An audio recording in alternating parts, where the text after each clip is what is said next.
Happy New Year, everyone! Turuan ko nga pala kayo mag-alaga ng isda, mga kaisda.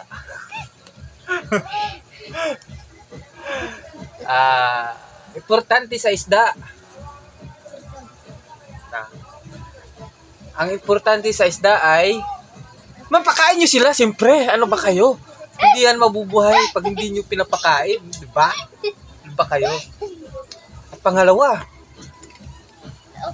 magpalit kayo ng tubig, siyempre. Palitan nyo yung tubig pag madumi na.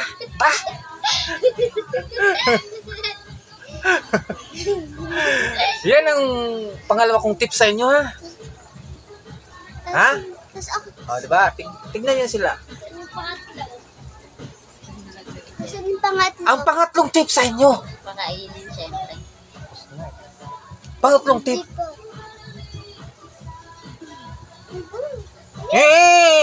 Mga pangit kayo.